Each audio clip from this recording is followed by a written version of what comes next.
नमस्कार दोस्तों, मैं अमात्य देव आज आपसे चर्चा करने जा रहा हूं यूरोपीय आगमन के दूसरे भाग में कि यूरोप में जो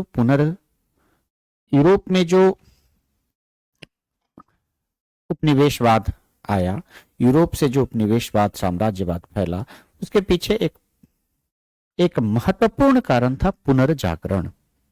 अब इस आज के टॉपिक में हम जानेंगे पुनर्जागरण क्या है, पुनर्जागरण कहां से शुरू हुआ, पुनर्जागरण क्यों हुआ, पुनर्जागरण कैसे हुआ।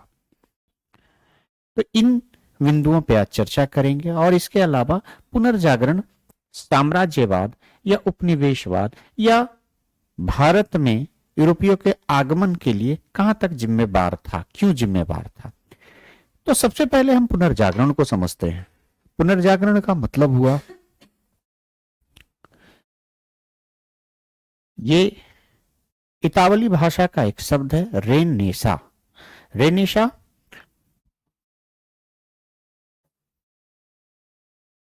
और ये रेनेसा जो है, ये इतावली भाषा का शब्द है। इसका अर्थ होता है पुनर्जन्म।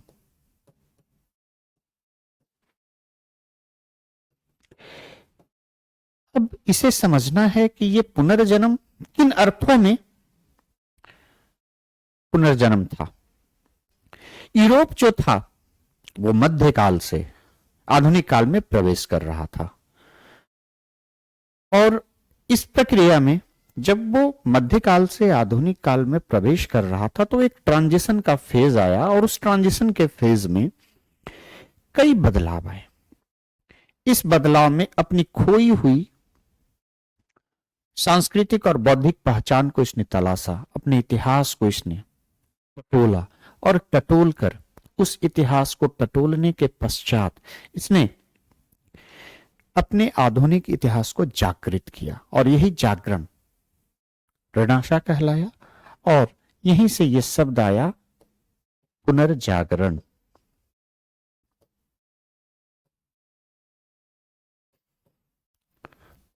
ये पुनर्जागरण कई अर्थों में पुनर्जागरण था। इस पुनर्जागरण ने यूरोप के आर्थिक, सामाजिक, राजनैतिक कई क्षेत्रों में बदलाव लाया। आर्थिक, सामाजिक,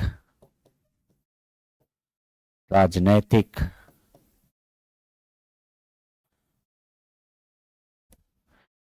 धार्मिक कई अर्थों में बदलाव लाया। अब बात करें कि इस बदलाव का असर कहां पड़ा। इस बदलाव का असर यूरोप के हर क्षेत्रों में पड़ा जहां धर्म के प्रति नवीन व्याख्याएं निकली। राजनैतिक रूप से उनमें यह विकास हुआ कि वो अगले 100-150 सालों तक विश्व के कई क्षेत्रों में इन्होंने राज किया।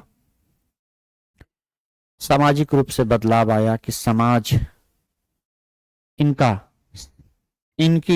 रहन सहन, यहां जो नवधनाढ़ वर्ग थे, जब उनके पास संपत्ति आई, धन आया, पूंजी आया, तो उनके रहन सहन में बदलाव आया और कला और संस्कृति पे इन्होंने जोर दिया। अब हम लोग समझने की कोशिश करते हैं कि पुनर्जागरण हुआ क्यों।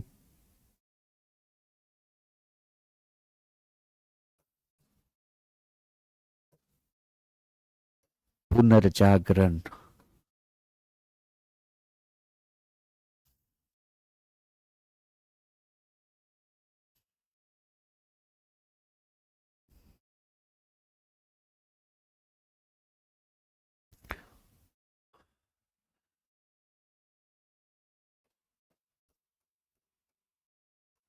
पुनर्जागरण क्यों। अब थोड़ा इसको समझते हैं कि मध्यकाल यूरोप में मध्यकाल आया और मध्यकाल में एक सामंती व्यवस्था थी और ये सामंती व्यवस्था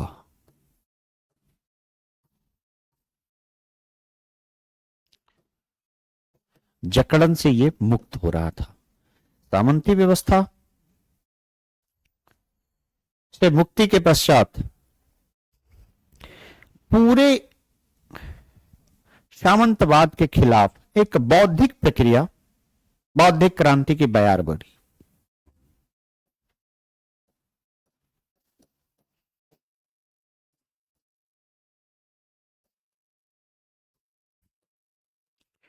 पूरे सामंती से मुक्ति की तरफ ये जा रहे थे, सामंती जकड़न से मुक्त हो रहे थे और ये पूरे सामंतवाद के खिलाफ एक बौद्धिक बयार।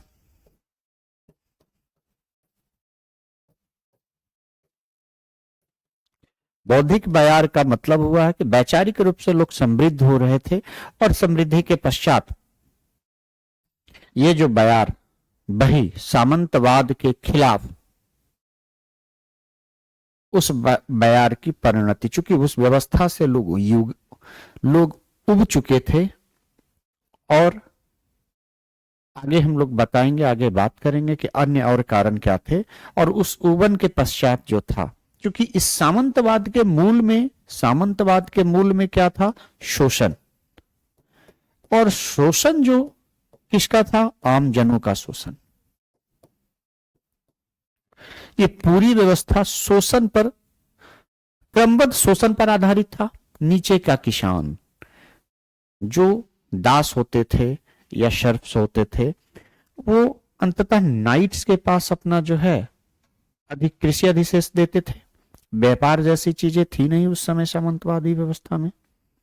व्यापार नगण्य था। व्यापार अगर विलासिता की वस्तुओं या जरूरत की चीजों की हो भी रही थी तो वो एक बड़े सीमित क्षेत्र में होता था। उसके इकोनॉमी में बहुत ज्यादा परसेंटेज था नहीं। तो धीरे धीरे क्या हुआ कि उस व्यवस्था से जब कृषि से लोग मुक्त हो रहे थे, कृषि का लाभ लोगों को नजर आ रहा था, तो आमजन, तो ये नतीजा ये हुआ था कि आमजनों पे शोषण बढ़ाया था सामंतवादों ने। अब ये इनका शोषण कई तरह का था। इनका शोषण, जो आमजनों का शोषण दैहिक था, और दैहिक और आर्थिक, धार्मिक, मतलब पूरी तरीके से, हर तरीके से इनका शोषण होता था। सभी रूप में शोषण इनका हो रहा था। एक मानसिक गुलामी भी थी कि हम छोटे हैं। अब ये जब सामंतवाद ढहा तो कि आमजन थे, आमजन से दो जगह बातें गई। एक व्यक्तिवाद की तरफ गया की बातें होने लगी, दूसरा मानवतावाद। सामंती व्यवस्था में यह मानवतावाद या व्यक्तिवाद की बातें नहीं थी। एक व्यक्ति विशेष के लिए सामंत अपने आप को सबसे ज्यादा ऊपर रख रहे थे, तो सारे व्यवस्था में सामंत ही ऊपर थे और सामंत लोग अपने लाभ और हानि के लिए सारे रिश्तों को डिफाइन कर रहे थे। जो एक आर्थिक रिश्ता भी बना हुआ था वो कुछ ना कुछ उसी तरीके का था। लेकिन यहां पे जब सामंती व्यवस्था ढहने लगी, गांव से लोग शहर की तरफ पलायन किए, तो वहां व्यक्तिवाद आया, मानवतावादी बाद की बातें हुई कि भाई मानव महत्वपूर्ण है, व्यक्ति महत्वपूर्ण है, व्यक्ति से समाज बन रहा और समाज ही जो है, व्यक्ति से समाज बन रहा और समाज में मानवता होना चाहिए, तभी सह अस्तित्व और सह बंधुत्व की बातें हो सकती है और समाज सस्टेन कर सकता है। तो ये इन बातों की उत्पत्ति हुई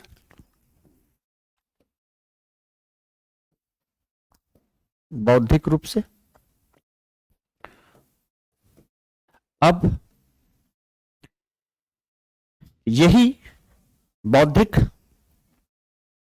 कारण जो है समाज के सभी क्षेत्रों में या तत्कालीन व्यवस्था के सभी क्षेत्रों में समग्र रूप से फैला और बदलाव आया। और यही बदलाव जो था, यही बदलाव ये समाज के सभी क्षेत्रों में गया। समाज या तत्कालीन व्यवस्था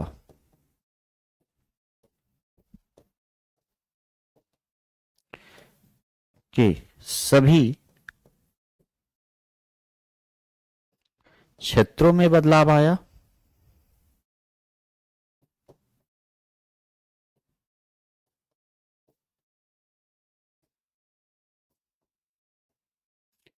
सभी क्षेत्रों में बदलाव आया। अतः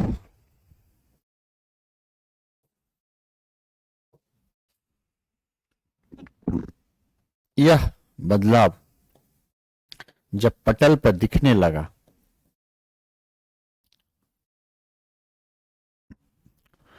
पटल पर दिखने लगा,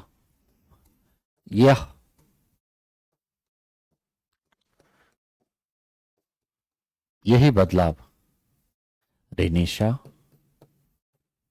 या पुनर्जागरण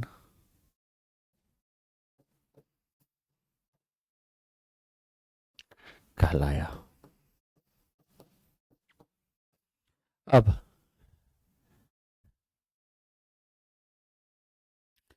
समग्र रूप से इसी बदलाव को हम लोग पुनर्जागरण को थोड़ा समझते हैं।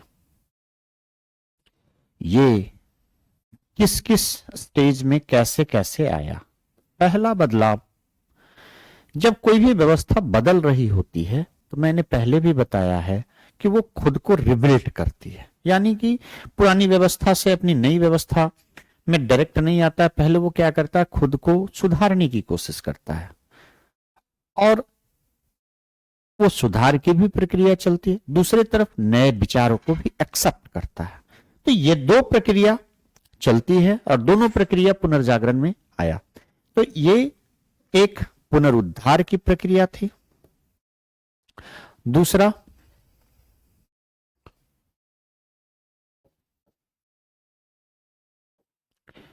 पुनरुद्धार और दूसरा नव प्रवर्तन या नवाचार।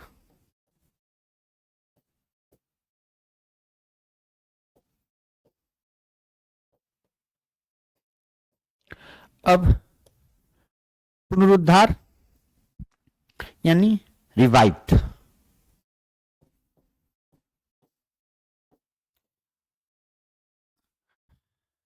रिवाइवल ये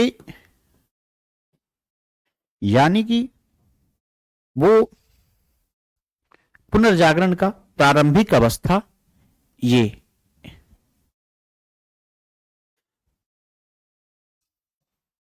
पुनर्जागरण की प्रारंभिक अवस्था थी कि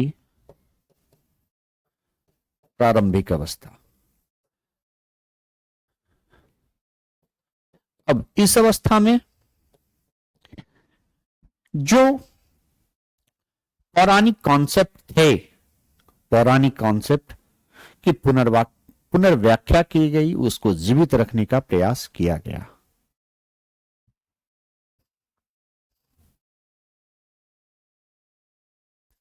पुराने विचारों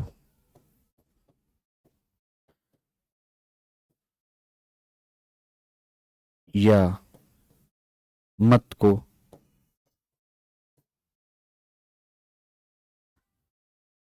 पुनर्व्याख्या किया गया,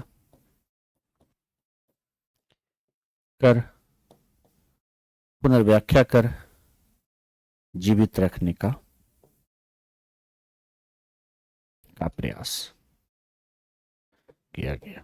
ये मैंने पहले ही बताया कि सबसे पहले लोग रिबिल्ड करते हैं, रिवाइवल के स्थिति में आते हैं और वो जो चीजें चल रही होती है उसको वो लोग पुनर्व्याख्या करने की कोशिश करते हैं कि भाई ये एक्चुअल में थॉट्स ये था और ये बदल के ऐसे हो गया, तो नहीं ये चलेगा, ये थॉट चलेगा, इसके पीछे ये कारण थे। अब जैसे इस एक छोटे से एग्जाम्पल से हम अपने धर्म की व्याख्या से हम समझ सकते हैं। मैं अगर हिंदू धर्म में हूँ तो बोला जाता है कि सुबह उठकर पीपल में पानी देना चाहिए, तुलसी में पानी देना चाहिए, या सूर्य को पानी देना चाहिए। अब उसके पीछे एक कारण भले ही अध्यात्म से जोड़ दिया गया, लेकिन बाद में उसकी व्याख्या कैसे हुई कि लोग अब सुबह नहा रहे हैं, जब भी नहा रहे हैं सूर्य को जाकर पानी दे रहे हैं, तो एक तरह से ये आडंबर बन गया कि नहीं, हमको पानी देना है। उसको बताया गया, पुनर्व्याख्या किया गया, तो बताया गया कि नहीं, सुबह में जब सूर्योदय के पूर्व ही आप नहा ले, सूर्योदय के पूर्व स्नान करें, और सूर्योदय जब हो रहा है तब आप जल सूर्य को अर्पित करें, तो उससे अल्ट्रा वायलेट रे जो निकलती है सुबह में, वो आपके शरीर से फिल्टर होकर पानी से आपके बॉडी में जाएगा, और तरीका होगा ये, तो वो आपके बॉडी को विटामिन डी या फिर एक अच्छा जो पॉजिटिव रे होता है आपको बॉडी को देता है। तो ये एक पुनर्व्याख्या हुई। नहीं तो लोग जब भी उठे नहाए, और सूर्य को पानी दिन में, दोपहर में, शाम में भी नहा रहे हैं तो दे सकते हैं। तो ये बताया गया कि सुबह क्यों, तो ये एक तरह से पुनर्व्याख्या हुआ। वैसे ही उस मतांतर में जब धर्म के स्तर पे या अन्य स्तरों पे बातें हो रही थी यूरोप में, तो सबसे पहला रिवाइवल के स्थिति में ये सारी चीजों में सुधार की बातें आई, और वो सुधार करने की कोशिश किया गया पुनर्व्याख्या करके कि धर्म में जो त्रुटियां आ गई थी, जो लोगों में आडंबर आ गया था, थॉट्स को लेकर आडंबर था।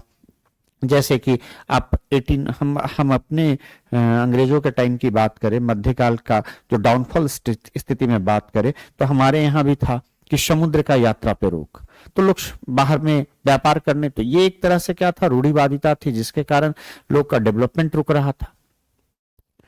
तो ऐसे कई कॉन्सेप्ट वहां भी थे। तो पुनरुद्धार में क्या हुआ कि पुनर्जागरण की प्रारंभिक अवस्था थी, पुराने विचारों को लोगों ने या मत को पुनर्व्याख्या किया, उसमें जो अच्छी बातें थी उसके पांडित्य को वो जीवित रखने पर जोर दिया, और कहें कि नहीं, ये इसका बेसिक मतलब ये है, इसका अलग थॉट ये है, ये इसका गलत तरीके से इंटरप्रिटेट किया जा चुका है, जिसका इंपैक्ट उन्होंने देखा कि समाज में गलत तरीका, और इसके कारण उस समय के पोप, चर्च आम जन को शोषण कर रहे थे, और वो शोषित हो रहे थे। तो इससे एक नई धारा, फिर दूसरा नवाचार, नव प्रवर्तन, इसमें आधुनिक विचारधारा का, इसमें नए ज्ञान को जोड़ा गया, नया ज्ञान और नवीन विचार पे विचार किया गया, नए अपनाया गया, और इसी नवीन विचार, ये नवीन विचार को अपनाया गया।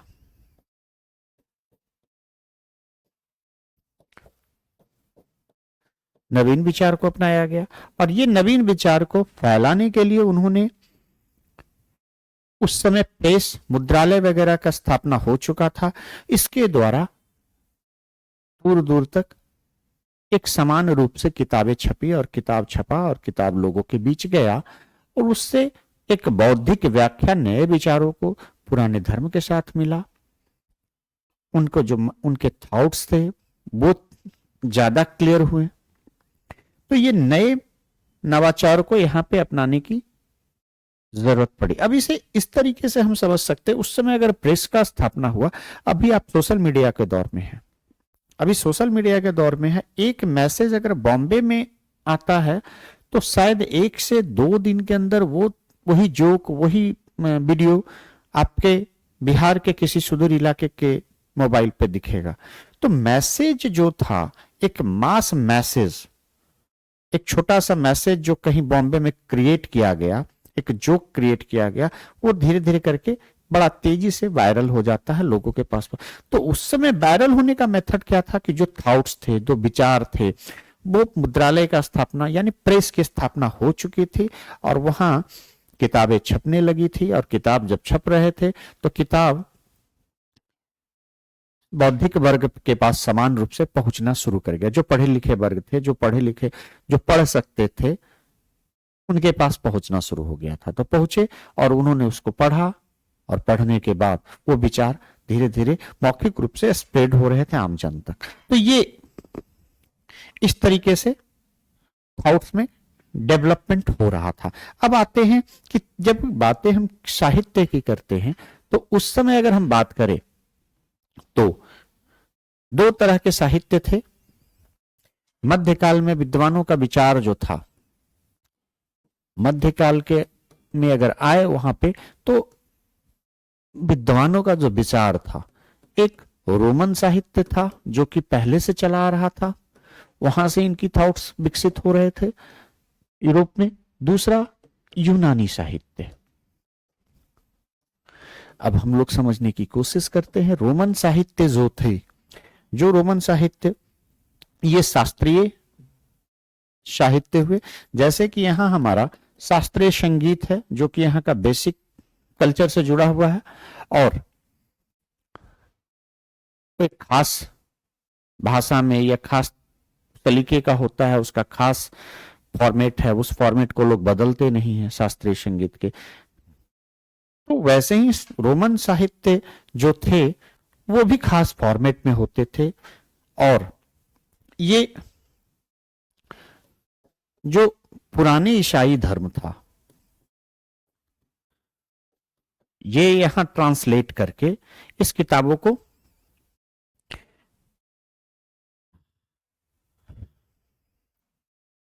ये शास्त्रीय और पुराने ईसाई के ये थॉट्स जो थे इसका व्याख्या पुनर्व्याख्या किया गया यहां और लोगों तक पहुंचा रोमन साहित्य के द्वारा। रोमन साहित्य का ट्रांसफॉर्मेशन जो है, क्योंकि ये शास्त्रीय प्रकृति के थे, पुराने ईसाई धर्म का थॉट से यहां था, तो ये इसका व्याख्या करके इस साहित्य का अध्ययन किया गया और नए व्याख्या के साथ इसका प्रयोग किया गया। अब यूनानी साहित्य की बात करें, यूनानी साहित्य में दर्शन और वैज्ञानिक थॉट्स था, वैज्ञानिक थॉट्स था। क्योंकि इसके तरफ लोग ध्यान दिए नहीं थे उस समय तक, इस साहित्य का लैटिन में अनुवाद करके इसको स्प्रेड किया गया, यूनानी भाषा से लैटिन में अनुवाद किया गया।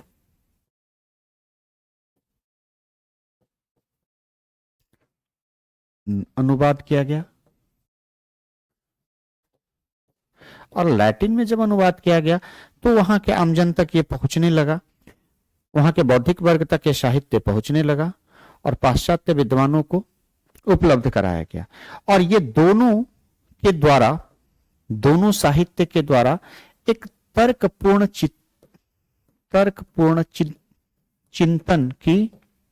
चिंतन का माहौल बना, चाहे वो रोमन साहित्य हो या यूनानी साहित्य हो। और ये तर्कपूर्ण चिंतन ने प्रेरित किया नवीन खोज के लिए।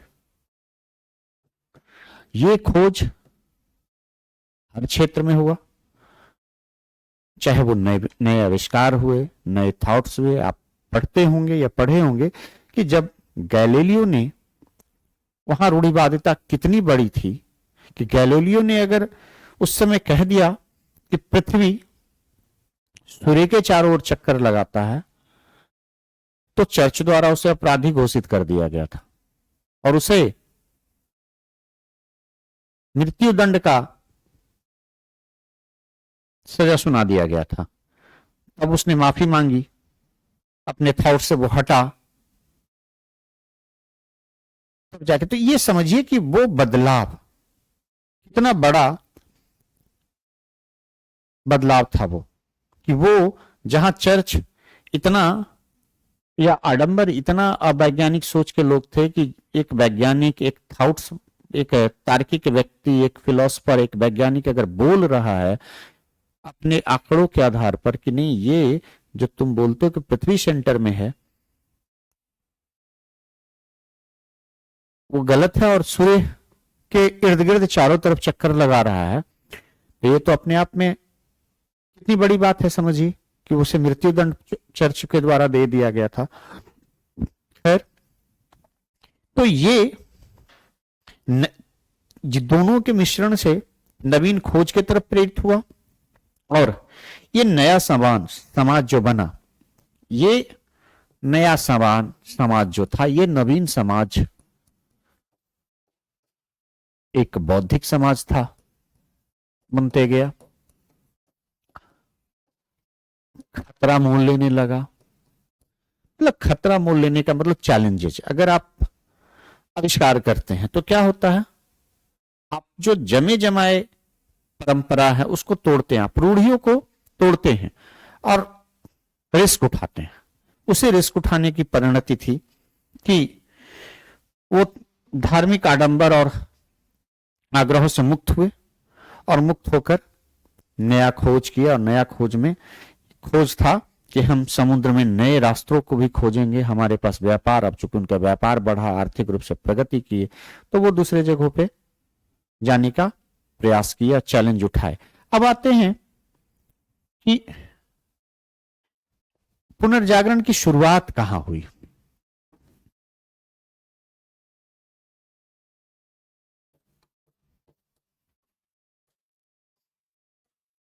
शुरुआत, यहां शुरुआत इटली से हुई। अब इटली ही सेंटर क्यों, वाई, इसे समझते हैं। सबसे बड़ी बात यह है कि इटली की ज्योग्राफिक कंडीशन ऐसा था कि 3 ओर से समुद्र से घिरा हुआ है। आप इटली के मैप को जब देखेंगे तो आपको यह पता चलेगा कि इटली जो है वो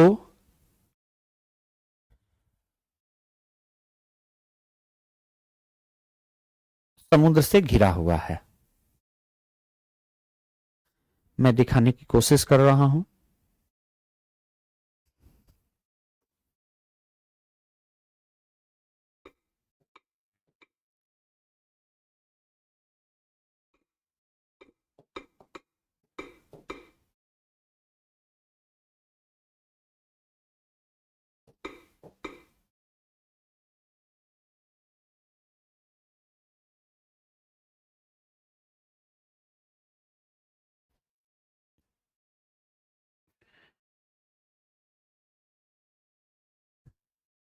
ये देखें, ये 3 तरफ समुद्र से घिरा हुआ है।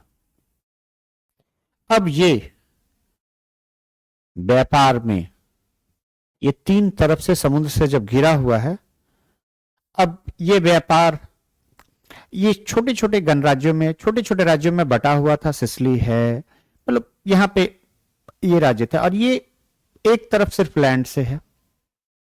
तो यूरोप का व्यापार यहां से बहुत तेजी से, अच्छे से व्यापार हो रहा था। जब 3 तरफ से ये घिरा हुआ है तो इसको हर जगह बंदरगाह मिला हुआ था। अब नतीजा ये हुआ कि जब व्यापार से पैसा आने लगा तब यहां शहरीकरण हो गया, और यहां यूरोप के जो बड़े व्यापारी वर्ग थे वो यहां पर आकर स्टेबल होना शुरू किए। जब स्टेबल होना शुरू करेंगे तो चूंकि यूरोप सामंती जगह था, और कहीं भी जब पैसा आता है, किसी भी वर्ग में जब पैसा आता है तो वो क्या करता है, विलासिता की तरफ, कला और संस्कृति की तरफ मुड़ता है। तो 13वीं से 14वीं सदी के इर्द गिर्द इटली जो था वो एक व्यापारिक नगर से एक शक्तिशाली नगर बन गया। और शक्तिशाली मतलब नगर राज्य बन गया, जहां ज्यादातर लोग नगर में रह रहे थे। अब वो सामंती सोच खत्म होने लगी। जब सबके पास पैसे आने लगा, पैसा आया, तो पैसा आने के कारण वहां नव धनाढ्य और बनिक वर्ग ज्यादा हो गए। और ये जब मैंने बताया कि जब भी नवधनाढ्य वर्ग, कहीं भी नवधनाढ्य वर्ग जब आते हैं तो वो नवधनाढ्य वर्ग अभिजात्य वर्गों के जीवन शैली का कॉपी करना शुरू करते हैं। और जब अभिजात्य वर्गों के जीवन शैली को कॉपी करेंगे तो बट ऑब्वियस है, विलासिता आएगा, विलासिता की वस्तु खरीदेंगे। जैसे अभी अगर किसी के पास पैसा आता है तो एक बॉम्बे में, पूना में फ्लैट, अच्छी गाड़ी, गाड़ी में भी भाई मर्सिडीज हो, ऑडी हो, या फिर ब्रांडेड कपड़े पहनते हैं, तो बस वो थॉट्स वहां भी था। और अभिजात्य वर्ग ये बात को समझ रहे थे वो वणिक वर्ग की व्यापार में हम चूंकि बौद्धिक विकास हुआ तो ज्ञान भी साथ साथ में चल रहा था कि अगर हम टिके रहना चाहते हैं, हमारे पास अगर पूंजी रहेगा, अगर बेटा जो है हमारा, बाल बच्चा हमारा अगर पढ़ा लिखा नहीं निकला तो नतीजा ये है कि वो मेरे व्यापार को या मेरे संपत्ति को अच्छे से नहीं चला सकता है। तो नतीजा ये हुआ कि वो लोग शिक्षा के विकास में जोर दिया उन्होंने, और वो इस बात को जान रहे थे कि अगर ये वर्ग जो अध्यापक वर्ग है वही वर्ग जो है हमारे बच्चों को जो है एजुकेट करेगा, और एजुकेट करके ही हम जो है इसको सस्टेन करा सकते हैं। मतलब कि हमारी जो अगली पीढ़ी सस्टेन तब करेगी जब वो पढ़ा लिखा, या ये बात को समझेगी। इटली कब का समझ चुका था, 1300-1400 ईस्वी में वो समझ रहा था कि बौद्धिकता ही हमारा सस्टेनेबिलिटी का कारण होगा।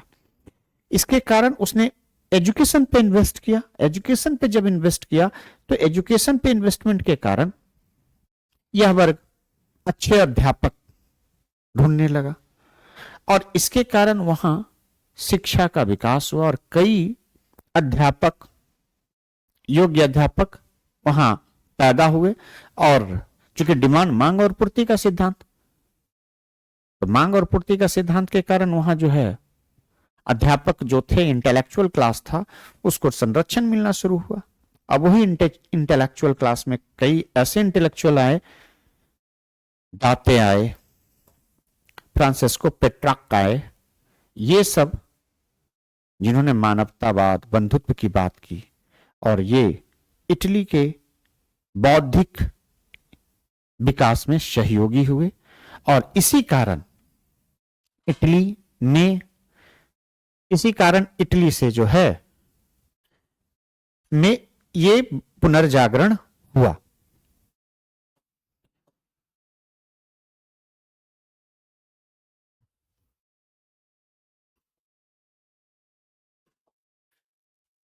ये इसी कारण इटली में पुनर्जागरण हुआ। तो इटली में समझ में आया कि यहां पे बौद्धिक वर्ग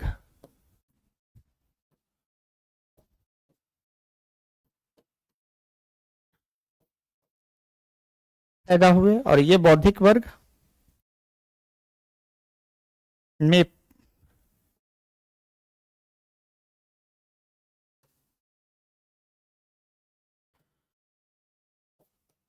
ये बौद्धिक वर्ग पुनर्जागरण में सहयोग किए, क्योंकि व्यापार वाणिज्य यहां ज्यादा हुआ। ये व्यापार वाणिज्य में वणिक वर्ग बढ़े, शिक्षा में इन्वेस्टमेंट किया, निवेश किया। शिक्षा में जब निवेश किया इन्होंने तो यहां से बौद्धिक वर्ग आया, और बौद्धिक वर्ग पुनर्जागरण में सहयोगी हुआ। थैंक यू, धन्यवाद।